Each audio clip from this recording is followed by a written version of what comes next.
misalnya ada apa-apa. Soalnya aku nggak bisa lihat chat gitu langsung ya. Oh ya, ayo on cam biar lebih interaktif aja. Oke, aku tunggu ya. Ayo on cam yuk. Langsung opening nanti. Yuk nggak usah malu-malu. Ayo on cam.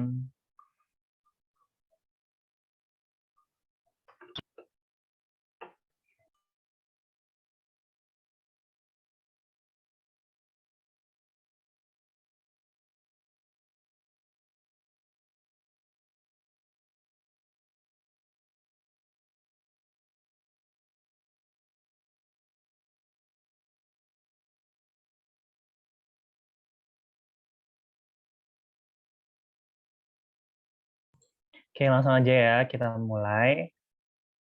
Selamat datang kepada teman-teman semua di sesi tutoring sejarah kali ini. Bareng aku, Didan. Kali ini kita akan bahas soal peradaban Islam di Indonesia. Gitu. Jadi peradaban Islam ini tuh lebih ke kelanjutan gitu, peradaban yang ada di Nusantara yang ditandai dengan kedatangan agama Islam. Seperti itu. Oke, lanjut. Ya, get to know. Kenalin, aku Didan. Aku dari Sidoarjo, Jawa Timur. Ya, buat teman-teman yang tahu-tahu aja. Ya, Sidoarjo itu yang apa sih, Lumpur Lapindo itu yang terkenal. Aku dari Ilmu Hukum di Universitas Negeri Surabaya.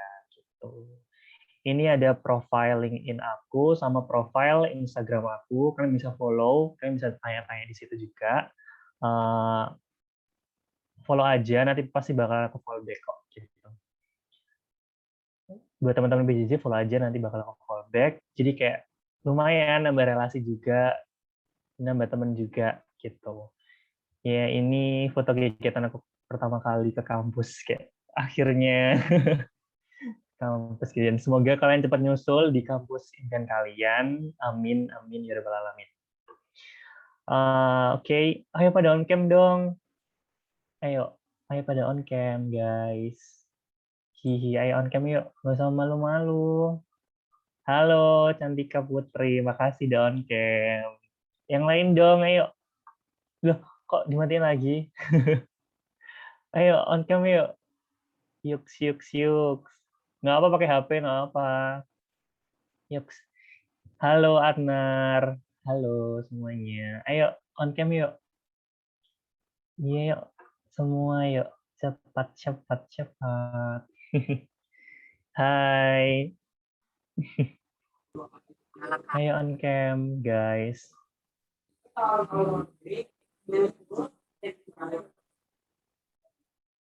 Halo.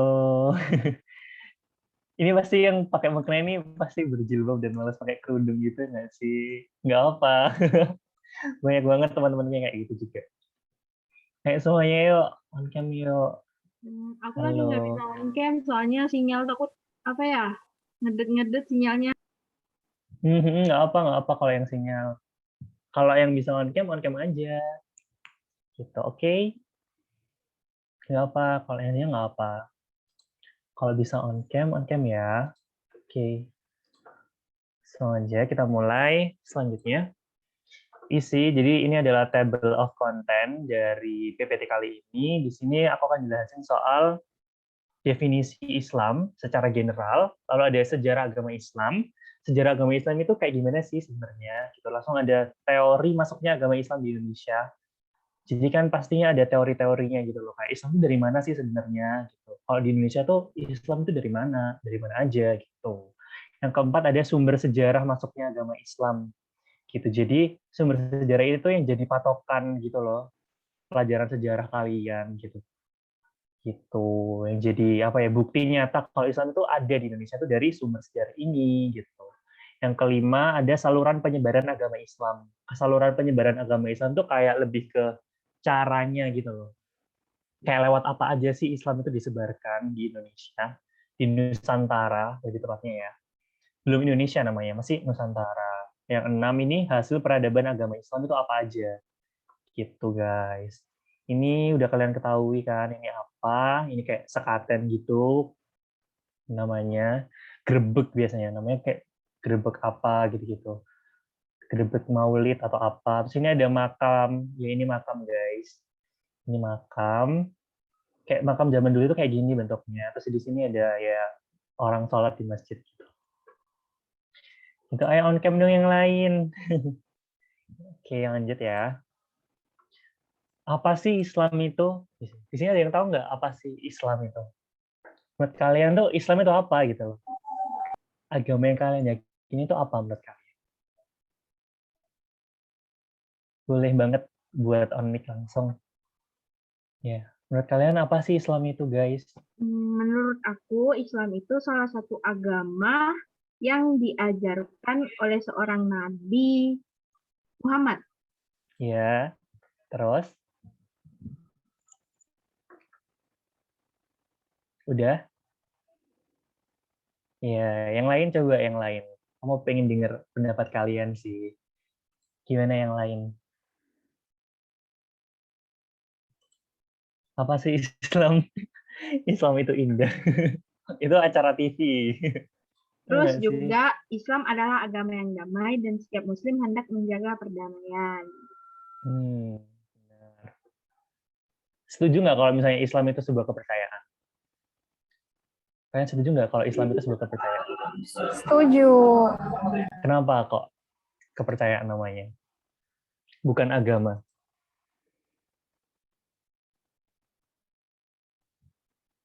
Ayo, kenapa? Coba ini siapa? Christine, coba bilang. Kenapa kok kepercayaan? Keren Pak, ya, ada anak saintek di sini. Hello, selamat datang. Keren. Lanjut ya. Ya, jadi Islam itu secara etimologi dari bahasa dari Arab namanya tuh aslama yang artinya tunduk, patuh, dan damai. Kalau dari bahasa Inggris, Islam itu submission to God gitu. Islam. Tapi secara apa ya istilahnya kayak pengertian pada umumnya Islam itu adalah merupakan agama monoteisme yang dibawa oleh Nabi Muhammad di Semenanjung Arabia pada 611 Masehi. Jadi kayak pada abad ke-7 Masehi gitu Islam baru dibawa.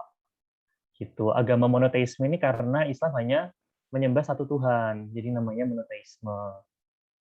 Lalu pokok-pokok ajaran Islam diantaranya adalah rukun iman yang jumlahnya 6 dan rukun Islam yang berjumlah 5 dan adanya ihsan.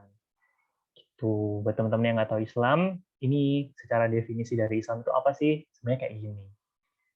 Begitu, guys. Selanjutnya, nah ini kita akan ke sejarah Islam secara general.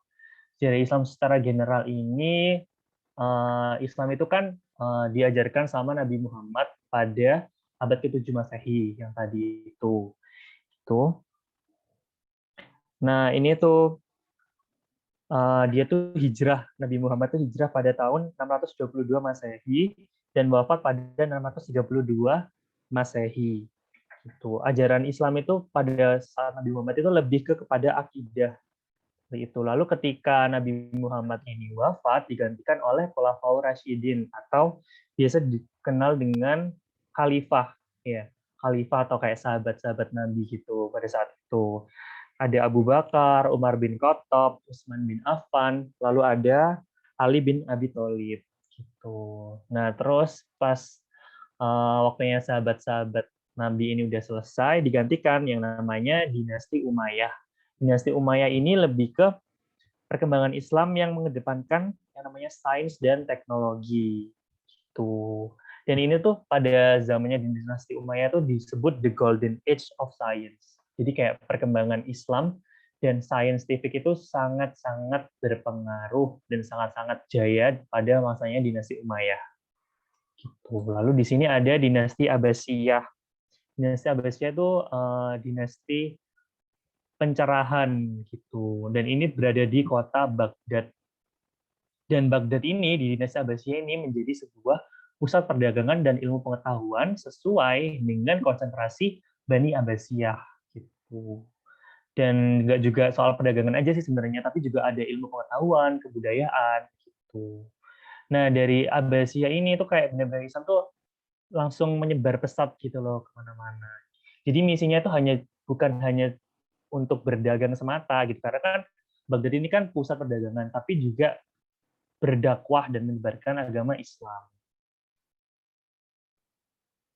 Ada yang tahu nggak kenapa sih Islam itu kok cepat menyebar luas gitu? Kenapa Islam tuh sangat cepat menyebar luas, kayak di mana-mana banyak orang Islam gitu, terutama di Indonesia. Indonesia kan awalnya Hindu Buddha kan. Kenapa kok sekarang yang kita ketahui sekarang itu banyak sekali orang Islam daripada orang Hindu Buddha?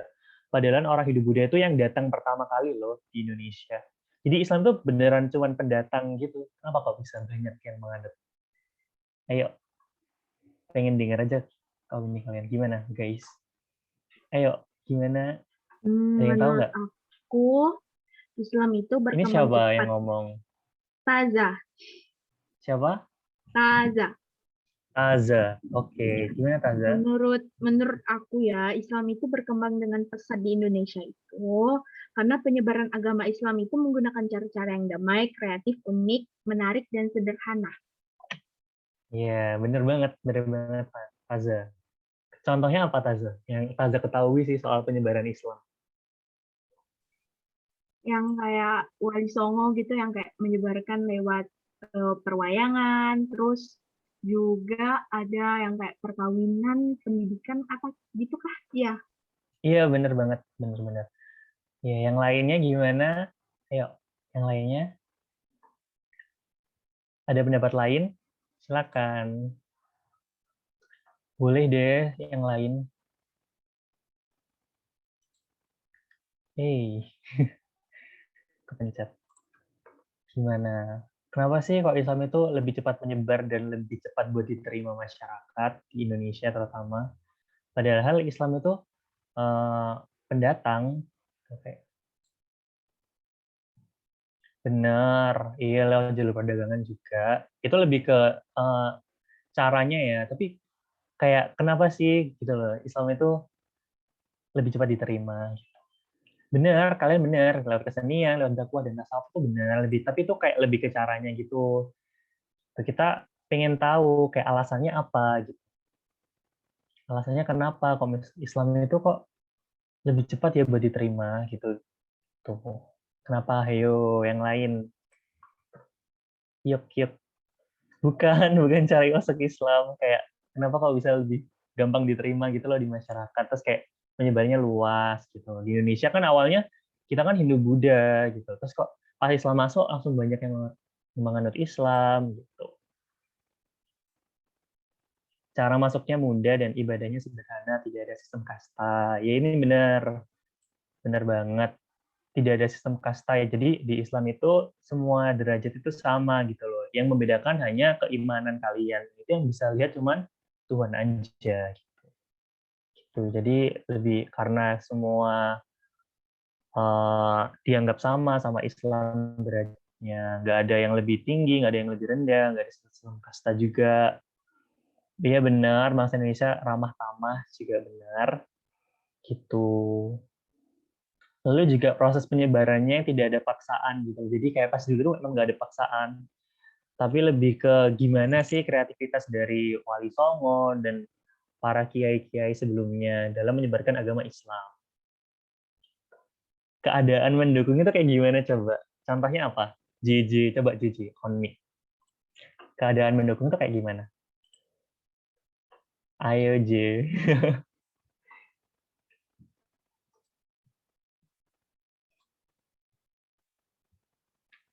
Iya kok pada off cam semua, ayo on cam dong.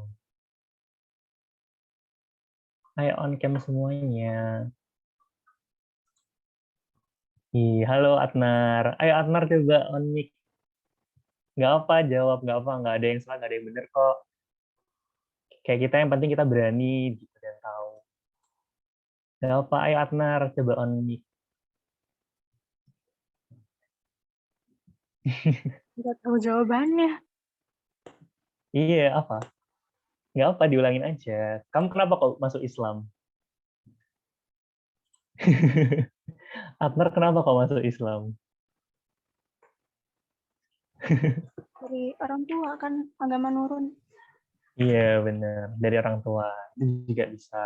Nah, itu juga sebagai saluran juga sih kenapa Islam itu menyebar dengan cepat karena dia dari orang tua terus anaknya jadi Islam gitu. Jadi kan banyak tuh nanti anaknya menikah terus keluarganya Islam semua gitu. Itu juga salah satu saluran penyebaran agama Islam yang sangat-sangat cepat. Keturunan. Iya benar. Oke, selanjutnya ya. Selanjutnya kita main namanya true or false. Ada yang tahu nggak true or false itu apa? Ayo, ada yang tahu nggak? Saya coba apa? True or false itu apa? Mainin apa? Nggak apa, on mic aja. Ayo, jawab yuk, yang tahu. Ya, aku pengen dengar suara kalian. Ayo coba-coba. Benar atau salah? Ya, Benar benar. atau salah, Kak? Iya, benar-benar. Makasih jawabannya. Ya, kita akan main permainan benar atau salah. Jadi, di sini pilihannya cuma dua, benar atau salah. Tapi di sini kalian lewat chat ya, biar. Tapi lewat private chat, paham nggak sih? Ya, jadi lewat private chat, jangan lewat ke everyone. Biar nanti kalian nggak bisa lihat jawaban teman kalian. Oke? Jadi siapkan dulu private chat ke aku, namaku di sini sejarah_Meldidan. Oke? Siap? 1, 2, 3. True or false? Kalender Jawa merupakan kalender peninggalan Sultan Agung Tirtayasa.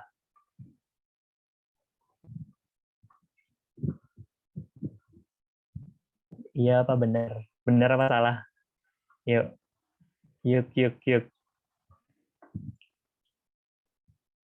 Palsu. Nggak ada pilihan palsu.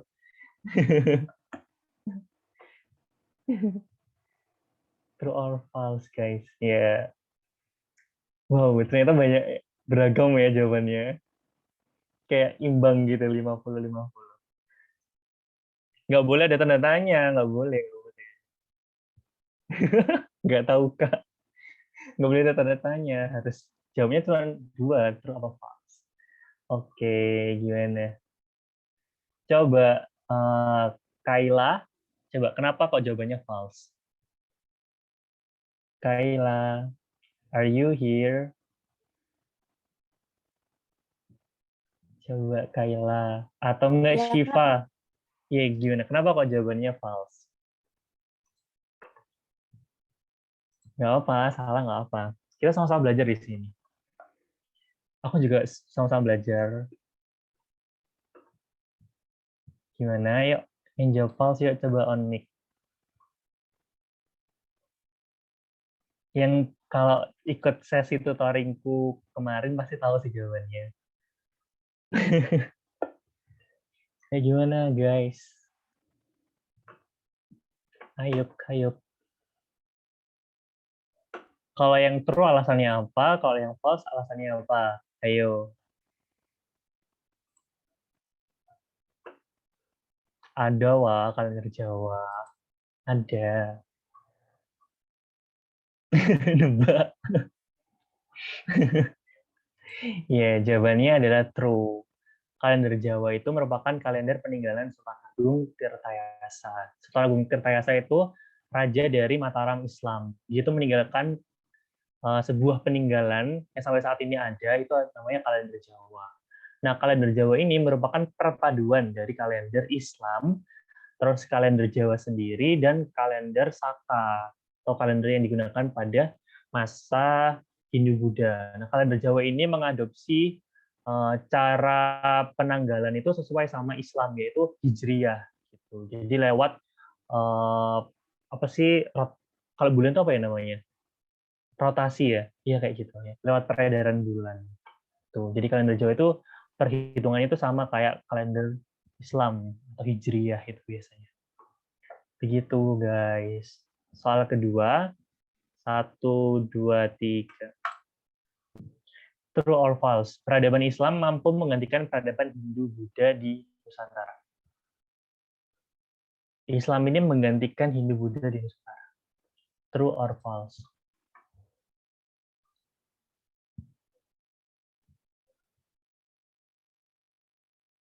Menggantikan ya. Ayo, true or false? Menggantikan peradaban Hindu-Buddha di Nusantara. Yup, yup, yup. Nggak tahu kalau kayaknya, yang jelas dong. Nggak boleh ditebak, harus jawabannya cuma 2, nggak ada kayaknya, guys.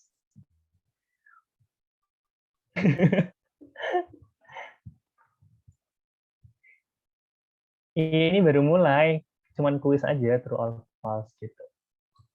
Oh, baru mulai kok. Yuk, peradaban Islam mampu menggantikan peradaban Hindu-Buddha di Nusantara. Ayo, yang tahu alasannya on mic. Masa 2 jawabannya apa aja?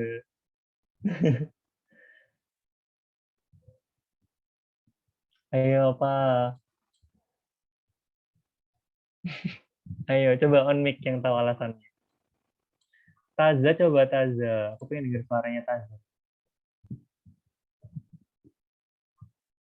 Yuk, Taza. Apa alasannya Taza? Ya, apa? Iya, alasannya apa? Kamu jawab apa tadi?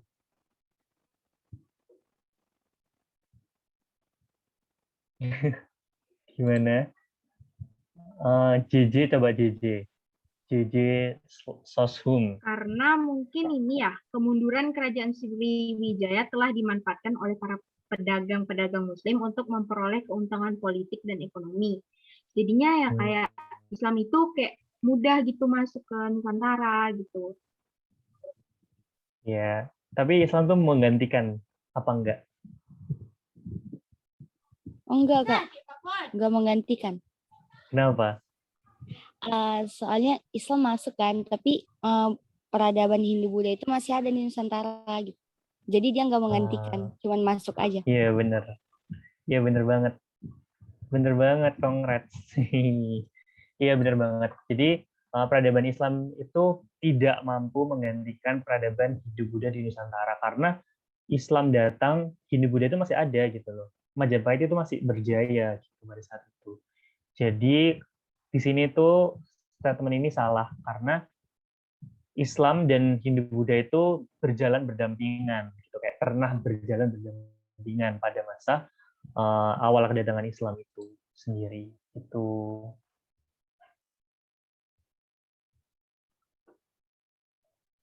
iya benar. Kerajaan itu banyak mengalami kemunduran karena munculnya kerajaan Islam. Ini benar kok statementnya. Cuman di sini frasa mampu menggantikan ini tuh kurang tepat gitu loh. Karena kalau menggantikan kan berarti kan Hindu Buddha hilang, langsung hilang terus datang Islam gitu kan. Jadi kan apa ya? Ganti gitu loh si penguasa di Nusantara itu. Dari yang Hindu hilang langsung ganti Islam. Padahal enggak sebenarnya. Padahal Hindunya ada, Islam tuh baru masuk pelan-pelan gitu. Gitu guys.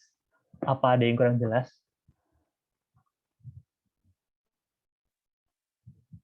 Gimana? Ada yang kurang jelas? Iya bener Amanda. Kalau dua-duanya itu berdampingan dan nggak ada yang tergantikan. Oke, selanjutnya next. True or false? Peninggalan fisik peradaban Islam tertua adalah makam Maulana Malik Ibrahim dan bercorak sama dengan makam di Gujarat. True or false? Yuk, gimana? Oke. Salah.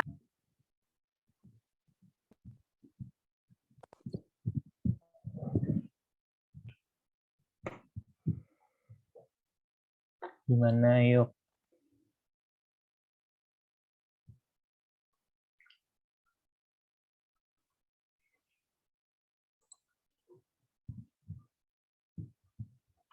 Yuk, ayo pada jawab yuk. Aku jawabnya false. Ayo, Karena kenapa? Ini siapa coba bilang dong kayak kenalan gitu biar aku Taza. tahu. Oh, Taza. Iya. Gimana Taza?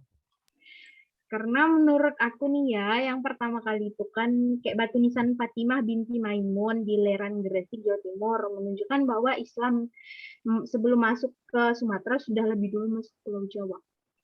Dengan ditemukannya itu, apa tuh batu nisan Fatimah, bukan Maulana Iya, tes. Ini aku lancar ya jaringanku ya? Oke. Kok udah. Oke. Kita omong dulu ya. Yang lain, ada pendapat lain kah?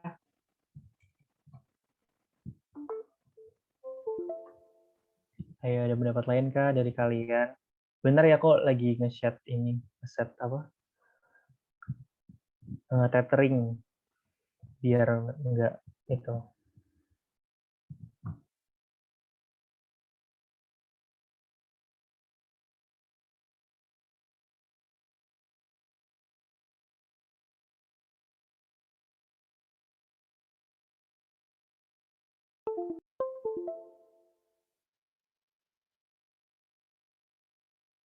Oke, tes. Sudah masuk ya?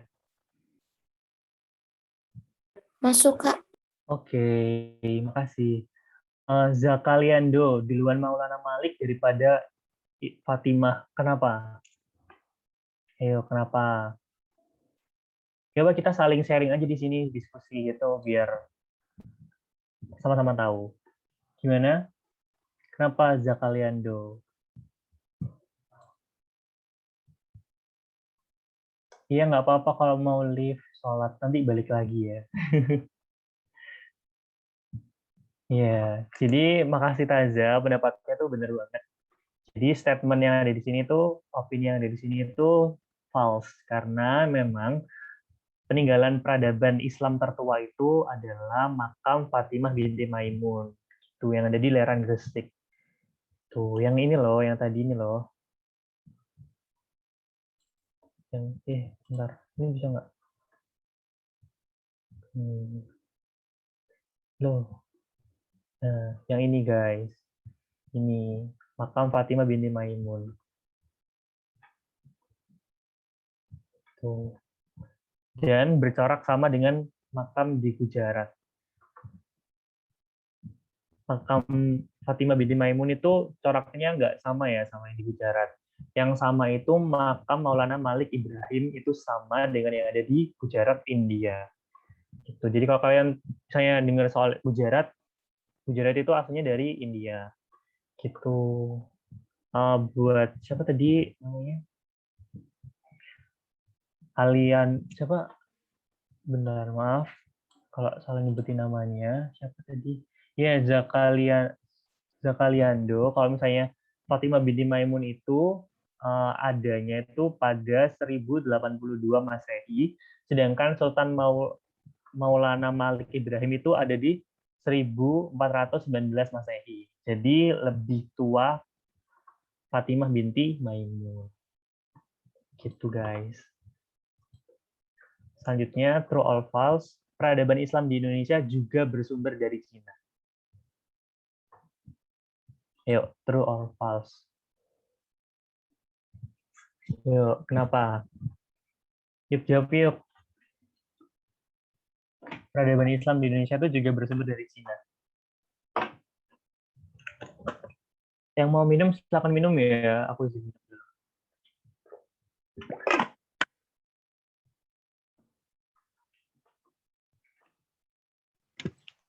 True nggak, Kak?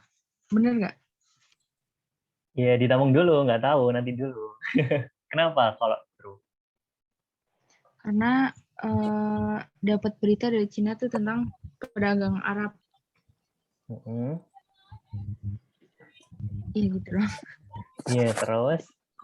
Ya, yang lain coba yang lain. Kalau menurut Taza dia benar karena ada teori Tiongkoknya yang menjelaskan bahwa proses kedatangan Islam di Indonesia itu khususnya Jawa itu berasal dari perantau Tiongkok. Ya, ditabung dulu yang lain. Aris? Aku terus sih Kak. Ya, Karena kenapa? salah satu teori penyebaran juga ada yang namanya dari teori China. Itu kalau nggak salah Buktinya itu apa? yang menyebarkan tuh salah satunya kalau nggak salah ini ya Kak. Aku juga agak kurang paham. Laksamana Cheng Ho itu merupakan Muslim dari Cina yang pernah berlayar ataupun pernah mencapai ke Pulau Jawa dan juga terus di sana berkembang dan juga membangun peninggalan kalau nggak salah itu kelenteng Kak. Kelenteng apa itu kalau nggak salah Samkang apa aku juga lupa itu Kak. Nah Sampokong iya ya. Sampokong di Semarang itu kalau nggak salah. Benar-benar. Iya benar. Jadi peradaban Islam di Indonesia itu memang ada yang bersumber dari Cina. Salah satu penyebarnya ya tadi itu Chengho. Di Chengho itu bahkan punya masjid sendiri loh. Di Surabaya itu ada namanya Masjid Chengho. Di Pandaan juga ada namanya juga Masjid Chengho. Gitu. Jadi tersebar di Jawa Timur gitu. Banyak banget masjidnya gitu. Jadi kalian bisa lihat sendiri di Google. Kalau misalnya bingung sekarang, coba lihat Masjid Cengho gitu. Itu benar-benar masjid itu bukan hanya bentuknya itu kayak kubah gitu. Jadi masjid ada yang kayak bentuknya kayak kelenteng gitu deh. Gitu guys. Ada pertanyaan sampai sini? Ada pertanyaan kah teman-teman?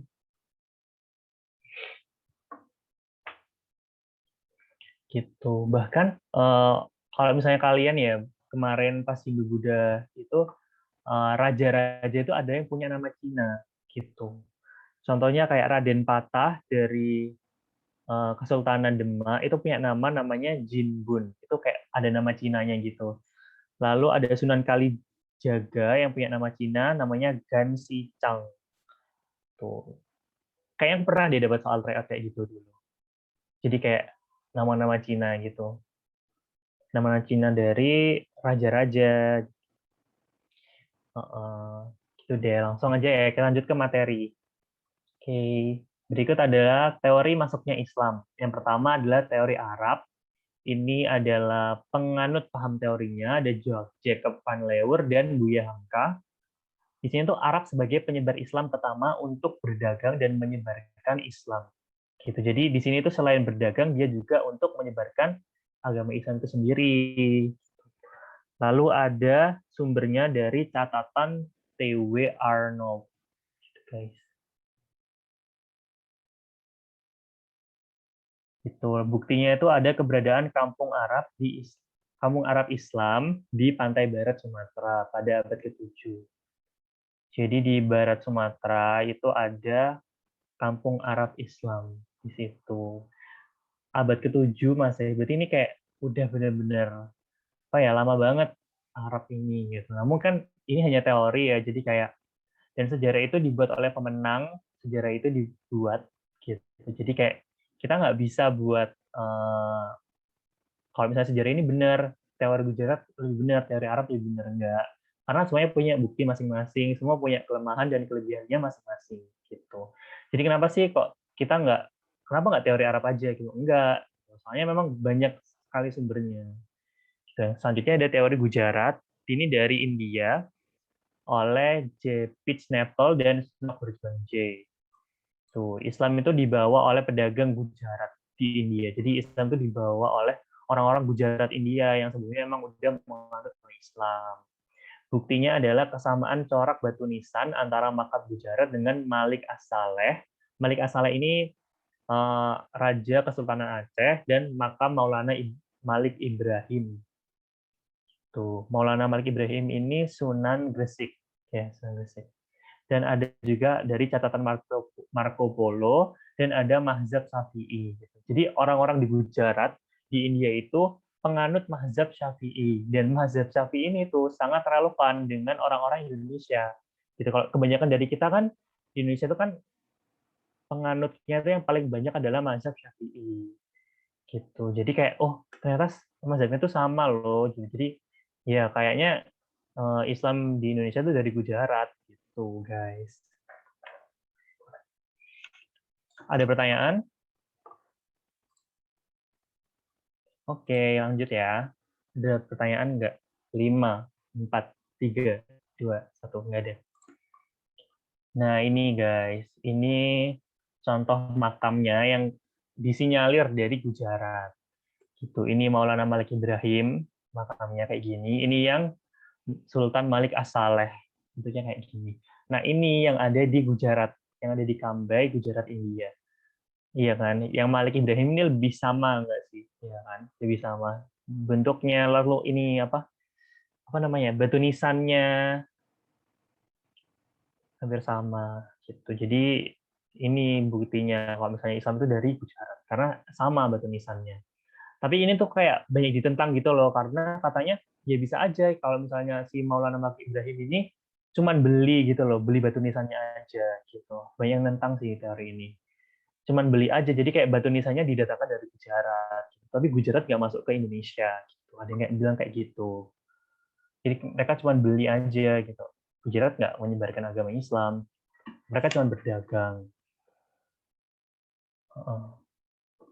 Selanjutnya ada teori masuknya Islam. Di sini ada teori Persia dan teori Cina. Kalau di teori Persia itu dianut oleh Umar Amir Hussein dan Hussein Jayaningrat. Ini tuh lalu ada peringatan 10 Muharram sebagai peringatan meninggalnya cucu Nabi Muhammad SAW, yaitu Husain bin Ali bin Abi Thalib. Karena ada 10 Muharram. Lalu ada makam dan seni kaligrafi yang mirip dengan Persia. Jadi makamnya sama seni kaligrafinya itu disinyalir mirip dengan Persia. Nah, Persia ini juga meninggalkan sebuah peninggalan namanya hikayat. Jadi hikayat yang kita kenal di Indonesia itu disinyalir berasal dari Persia gitu. Karena memang di Persia juga banyak hikayat-hikayat gitu. Dari situ deh.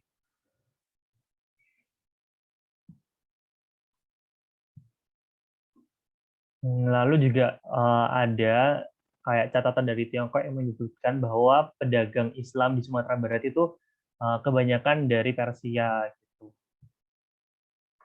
Tepatnya itu di wilayah Tasih di Sumatera Barat. Katanya di Kuiper kayak gitu. Lalu ada teori Cina, di sini penganutnya ada Slamet Mulyana dan Auturubi. Buktinya ada arsitektur Cina, kayak kita juga lihat toh kayak yang tadi ada Masjid Chengho, ada Sampokong yang kayak kelenteng gitu. Itu kan arsitektur Cina. Dia masjid tapi bentuknya Cina banget gitu. Berarti kan itu kan arsitektur Cina kan peninggalannya. Ini ada Masjid Chengho juga. Ini banyak orang yang memiliki nama Cina. Contohnya Raden Patah dengan nama Jin Bun dan Sunan Kalijaga dengan nama Gun Sichang. Gun Sichang itu juga.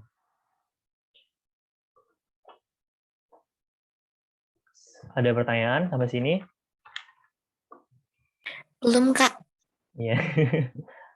5, 4, 3, 2, 1. Lanjut. Nah, ini teori Persia. Contohnya kayak gini. Jadi, makam Fatimah binti Maimun itu disinyalir berasal dari Persia karena mirip dengan makam-makam di Persia. Kalian bisa lihat sih makam-makam di Persia itu kayak gimana. Jadi, makam di Persia itu lebih kayak gini, kayak ada ruangan gitu. Tuh, ada ruangan kotak tuh yang apa ya, menutupi makamnya. Lalu di teori Cina ini ada Masjid Chengho di Surabaya kayak gini. Bentuknya kayak kelenteng tapi sebenarnya ini masjid. Dan ini masjidnya masih apa ya, beroperasi sampai sekarang. Sekarang ada sumber sejarah peradaban Islam. Yang pertama adalah catatan Marco Polo. Pasti semua kalian pasti udah dengar Marco Polo itu siapa. Dari Hindu-Buddha pasti Marco Polo udah banyak dimention kan ya. Nah ini bentuk dari Marco Polo kayak gini orangnya. Jadi Marco Polo ini seorang penjelajah dari Venesia, Italia yang melakukan perjalanan dari Tiongkok ke Persia. Ketika Marco Polo singgah di Perlak, dia itu menemukan masyarakat setempat itu sudah beragama Islam. Jadi kayak di catatan Marco Polo itu gitu, dia tuh menemukan orang-orang Islam di Perlak. Ada yang tahu nggak Perlak di mana? Daerah Perlak itu di mana? Ayo, di mana Perlak? Gitu. Lalu dia juga bilang kalau misalnya banyak pedagang dari Gujarat, India yang menyebarkan agama Islam pada abad ke-13. Iya benar, Perlak itu ada di Aceh, guys. Tuh, ada kerajaan Perlak, yaitu kerajaan Islam pertama di Nusantara. Lalu ada catatan Manhuan dari Cina.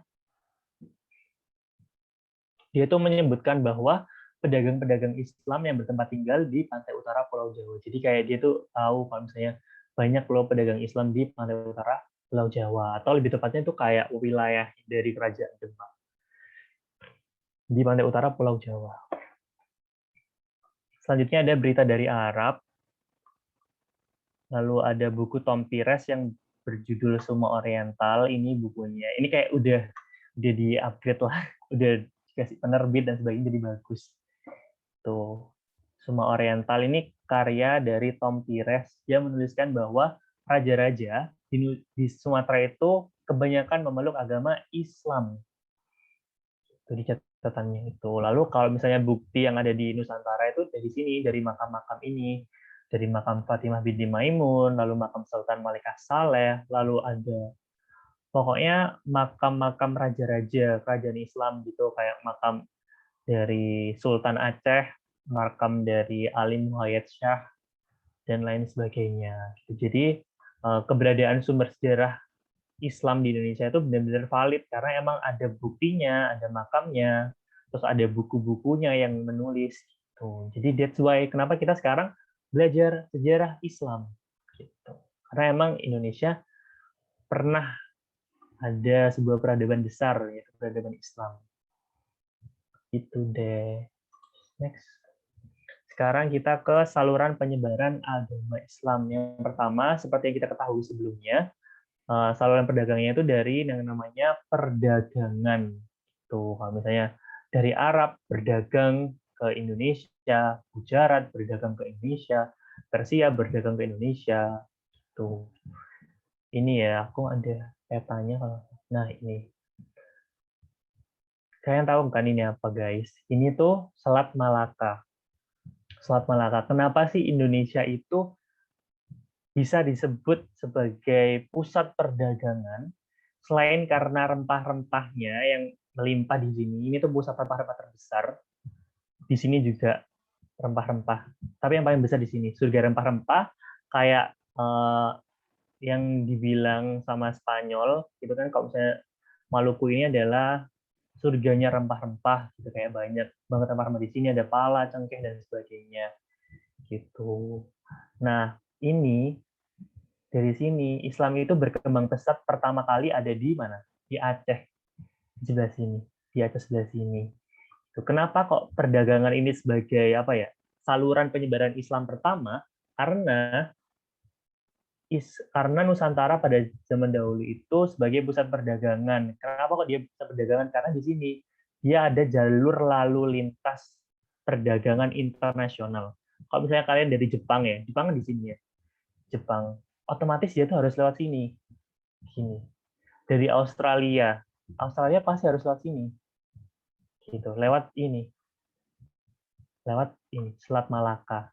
Sampai sekarang pun Selat Malaka ini menjadi jalur lalu lintas perdagangan internasional. Dan sampai sekarang tuh Selat Malaka ini apa ya?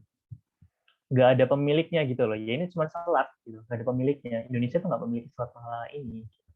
Jadi negara-negara di sini ya wis lewat gitu. Jadi nggak ada yang memiliki Selat Malaka ini. Tapi dulunya ini dimiliki oleh Kerajaan Malaka. Gitu guys. Kenapa sih kalau misalnya Australia tuh nggak lewat sini? Karena ini terlalu berbahaya. Paham nggak sih? Karena dia lewat samudra. Berbahaya, kayak banyak hiu, banyak apa. Terus kalau di sini kan banyak pulau-pulau kan, nanti dia bisa singgah kalau misalnya ada apa, bisa singgah gitu-gitu. Lalu kalau misalnya dari India, dari apa, itu pasti ke sini. Kalau misalnya dia lewat jalur darat, itu terlalu beresiko, karena zaman dulu tuh banyak perompak, lalu kayak nanti dikira kalian mau menjajah dan sebagainya, terus kalian dilawan. Jadi jalur laut itu adalah jalur yang paling aman, paling murah gitu. Ada yang ditanyakan sampai sini? Ayo, ada yang ditanyakan nggak soal perdagangan? Karena emang letaknya strategis ada di jalur perdagangan internasional. Tuh, jadi kenapa sih Islam itu berkembang pesatnya di Sumatera dulu? Sumatera dulu ya karena ini deket banget, orang-orang Arab pada ke sini, orang-orang India pada ke sini, orang-orang Cina pada ke sini buat berdagang, buat beli rempah-rempah, buat apa gitu. Jadi Islam di sini penyebarannya paling kuat. Ada pertanyaan? 5, 4, 3, 2, 1. Ada. Tes. Suara aku kedengaran kan ya? Apa kayak Kedengeran. tes? Gimana guys? Kedengeran, Kak. Oke. Jadi nggak ada pertanyaan ya? Lu, belum. Ini kelas yang kedua ada pernikahan. Gitu. Jadi pernikahan itu merupakan bentuk saluran islamisasi yang paling mudah. Gitu. Karena di perkawinan itu akan membentuk sebuah ikatan kekerabatan antara pihak laki-laki dan perempuan. Dan nantinya itu kayak anak-anaknya jadi Islam gitu. Terus anak-anaknya nikah lagi, Islam lagi, anak-anaknya. Jadi kayak beranak pinak gitu. Paling gampang karena ya apa ya mudah diterima gitu loh kalau misalnya ada ikatan kayak cinta gitu pasti yang ya udah deh aku ikut Islam aja nanti kita nikahnya Islam. Terus ini tuh ada apa ya perkawinan juga dulu kayak perkawinan beda agama itu udah dari dulu guys ternyata dari adanya Putri Campa dan Raja Brawijaya terus melahirkan Raden Patah gitu. Jadi Cina tiba-tiba nikah sama Islam gitu. Terus anaknya Islam. Gitu. Lalu ada perkawinan dari Putri Blambangan dengan Maulana Ishak memiliki putra bernama Raden Paku atau Sunan Giri. Lalu yang kedua ada yang namanya pendidikan. Pendidikan ini bukti nyatanya itu dengan adanya pondok pesantren.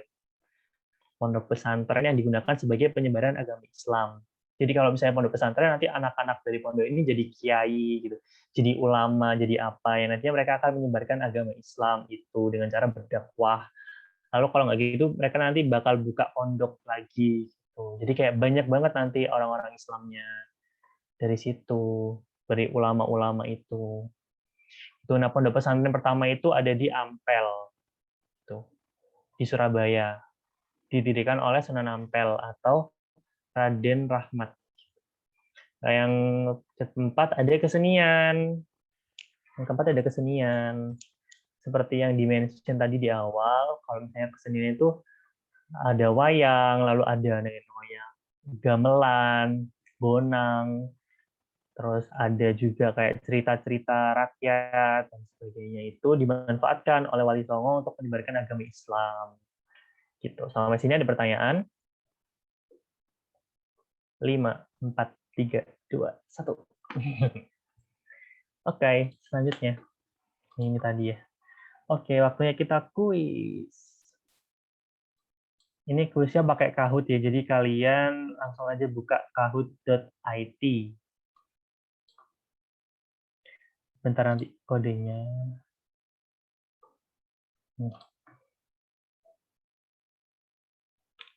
Ini kodenya guys. Bentar, loading. Ini game pinnya 854-116. Yuks. Usahain semuanya ikut ya. Ayo. Iya, tinggal search aja kahoot.it. Halo. Shift. Ini ada juga. Yuk ikut yuk. Kita kuis.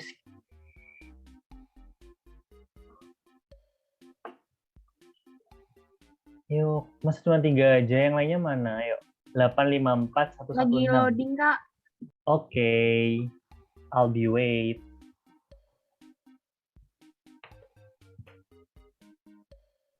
Yuks. Aku tunggu sampai 20.03, 1 menit lagi.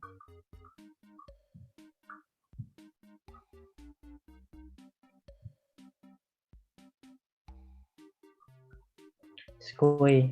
1, 2, 3, 4. 1, 2, 3, 4, 5, 6, 7, 8, 9, 10, 11. Sampai sembarang.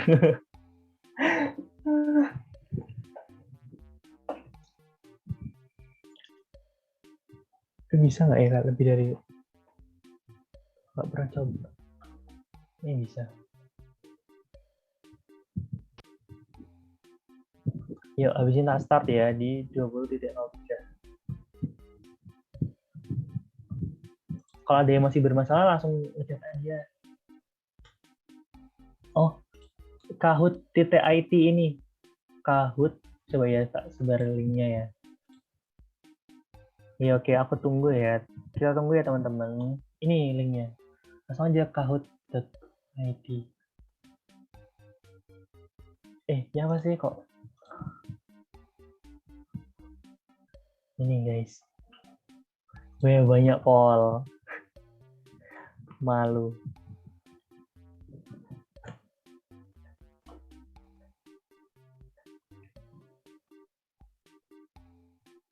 Yuk.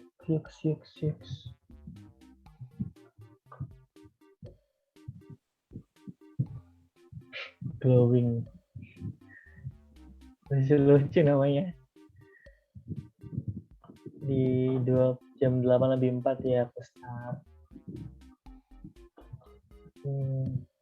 Yups.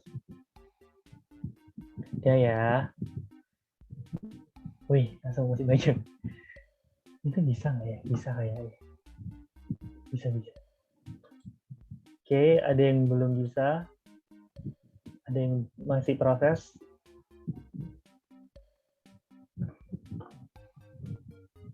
Ada yang masih proses kah buat login? 5, 4, 3, 2, 1. Oke, start.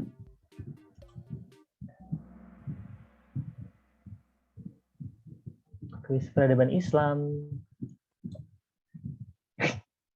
Kok jadi deg-degan? Ayo guys, jawab guys. Snow Kurganje, seorang ilmuwan Belanda meyakini bahwa kerajaan Islam di Indonesia berasal dari gejala. Hal ini karena? Ayo, jawab yuk.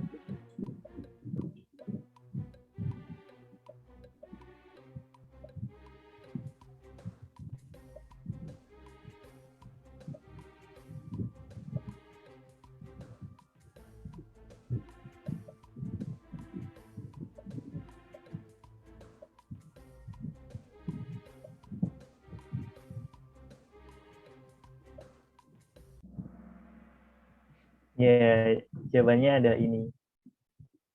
Snow Kurganje, seorang ilmuwan Belanda meyakini bahwa Islam di Indonesia itu berasal dari Gujarat. Hal ini karena bentuk makam di Kambay, India mirip dengan makam yang ada di Pasai.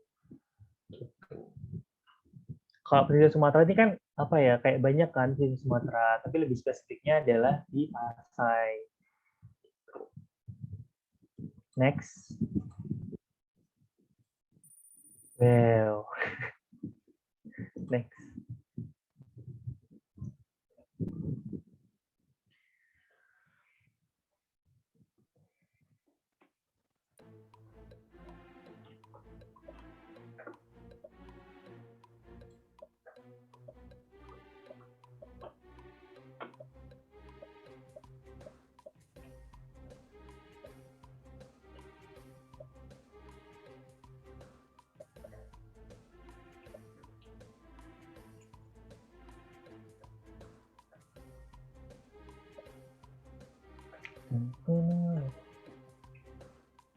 Ya, benar. Seperti yang udah dimention sebelumnya, bahwa yang mendirikan pusat keilmuan pertama itu adalah Sunan Ampel, yaitu Raden Rahmat, yang ada di Ampel. Tuh, namanya pesantrennya itu Pesantren Ampel Denita. Next. Well. Next.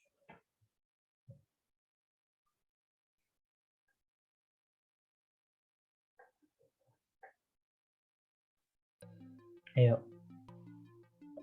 Perkawinan Islam di Kerajaan Majapahit dilakukan oleh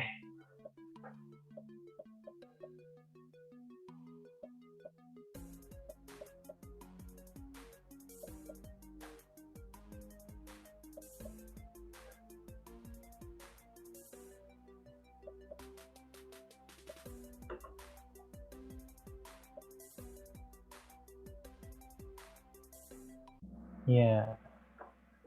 Selamat kepada 6. Jadi Putri Campa dan Brawijaya 5. Kalau Raden Patah itu anak dari Putri Campa dan Brawijaya 5. Tuh. Putri Campa ini dari itu Cina, dari Cina. Selanjutnya resume dia apa ya? Aku lupa. Bentar, ini. Next. Wow. Next.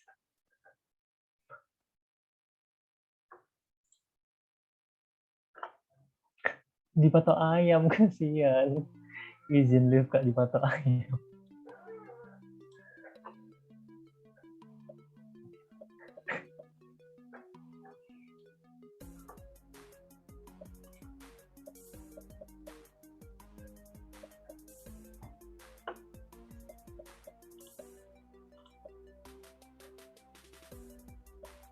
Siap.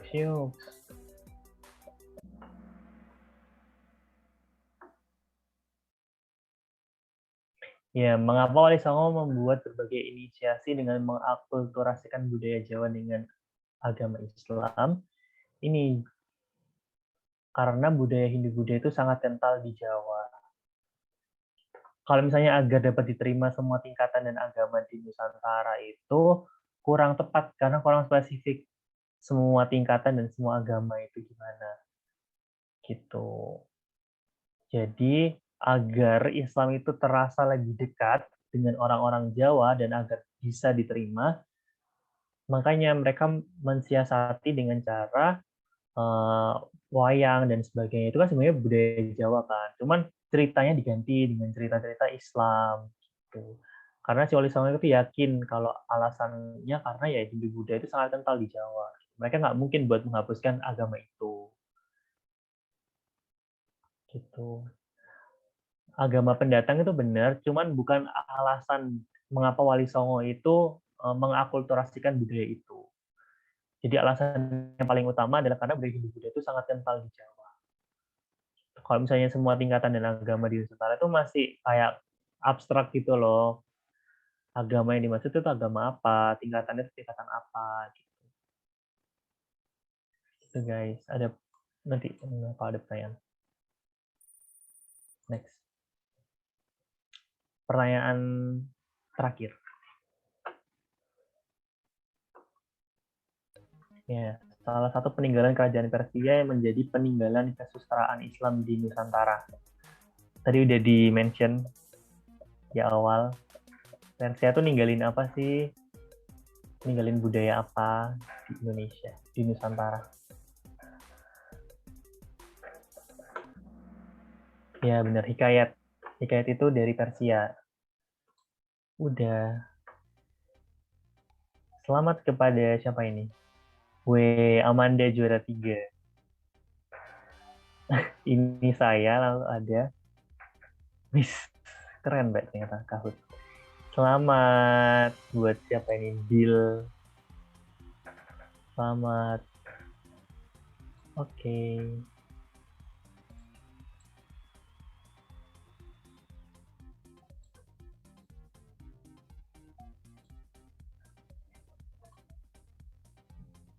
Itu deh. Selanjutnya. Nah, ini guys, beberapa peninggalan. Masih ada suaranya ya? Bentar. Ini aja. Oke.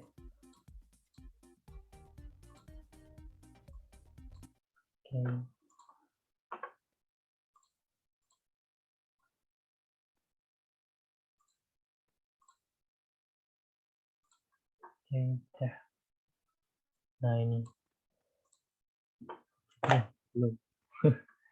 Jadi ini beberapa peninggalannya. Yang pertama ada masjid. Masjidnya itu bentuknya candi karena ya akulturasi antara Jawa dan Islam. Jadi masjid di Indonesia tuh bentuknya tuh nggak yang berkubah gini aja gitu loh, tapi ada akulturasinya. Jadi kayak ada yang mirip candi, ada yang candinya mirip, ada yang masjidnya mirip kelenteng gitu. Jadi masjid itu nggak harus yang berkubah gini kayak yang ada di Turki gitu, tapi ya bisa buat kayak gini. Ada kayak candi-candinya, terus ada yang kayak bentuknya kayak kecina-cinaan gitu. Lalu ini ada upacara yang namanya grebek gitu, kayak pas kayak mulutan, maulid Nabi maksudnya gitu. Terus ada kayak sekaten juga, terus kayak sedekah bumi dan lain sebagainya. Lalu ini ada beduk guys. Beduk itu juga peninggalan Islam. Itu. Budaya Islam yang diakulturasikan dengan budaya Jawa. Jadi ini kayak misalnya mau ada waktu sholat atau apa, dipakai ini pakai beduk gitu. Terus di sini ada Babat Tanah Jawi, ini kayak sebuah kesusteraan gitu loh tentang cerita-cerita. Kalau nggak salah Babat Tanah Jawi itu soal kerajaan Demak sampai ke bawah gitu. Lalu ada wayang-wayang. Jadi wayang-wayang dulu itu ini tuh kayak cerita-cerita rakyat, terus ada kayak cerita-cerita heroik, cerita-cerita mistis gitu. Nah itu dimanfaatkan sih sama Wali Songo gitu buat berdakwah. Jadi nanti ceritanya kayak Islam gitu, lebih ke Islam-Islam. Lalu dia ada gamelan, tapi ini lebih tepatnya ada bonang. Jadi kan ada namanya Sunan Bonang. Nah Sunan Bonang itu konon katanya dia itu menyebarkan agama Islam dengan alat ini, alat bonang ini. Jadi dia dakwah dengan yang namanya bonang, dengan alat musik ini. Jadi ternyata banyak banget peninggalannya. Kayak ini beberapa contoh-contoh aja, contoh kecil.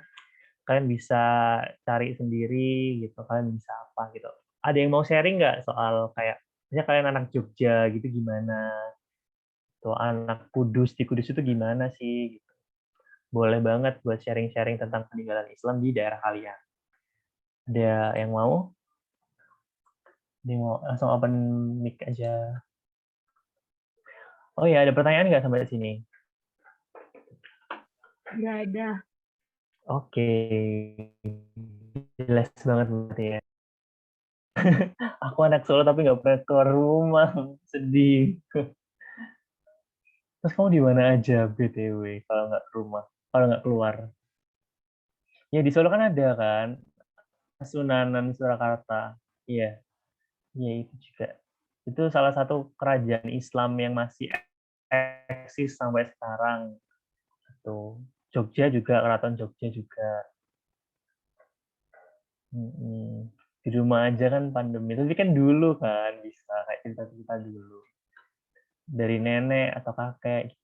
Pasti kayak anak-anak Solo, anak-anak Jogja itu kayak banyak gitu loh yang kayak keturunan gitu. Keren banget keturunan darah biru.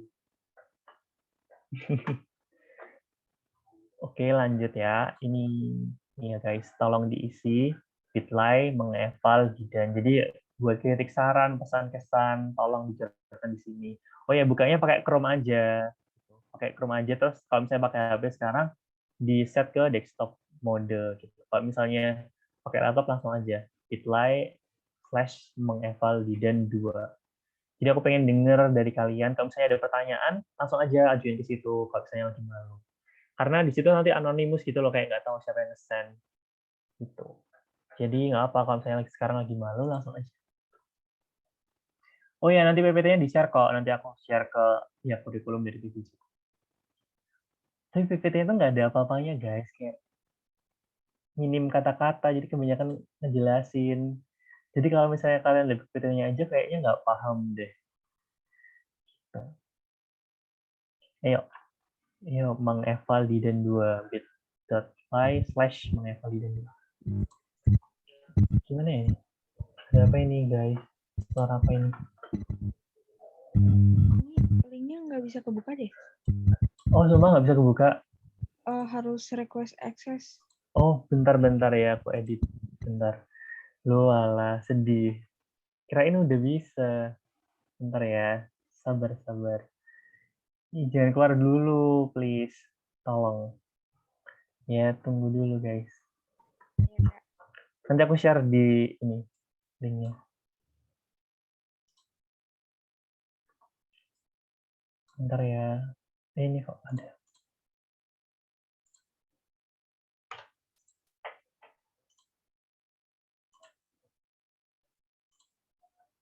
Oh, nggak bisa ternyata. Oh iya, belum tak ituin. Yuk. Tunggu bentar ya.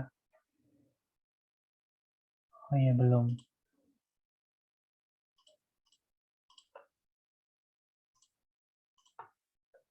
Ini aku lupa, guys.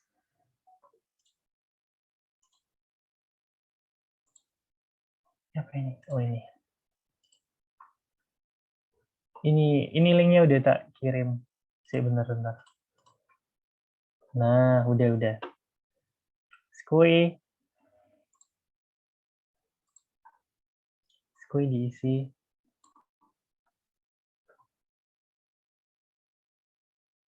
Udah tak kirim di itu ya, di fitur chat. Bisa diklik, bisa di copy dulu, terus nanti di Chrome. Kalau misalnya pakai laptop langsung aja bisa kok biasanya. Ini di sini ada share screen. Share.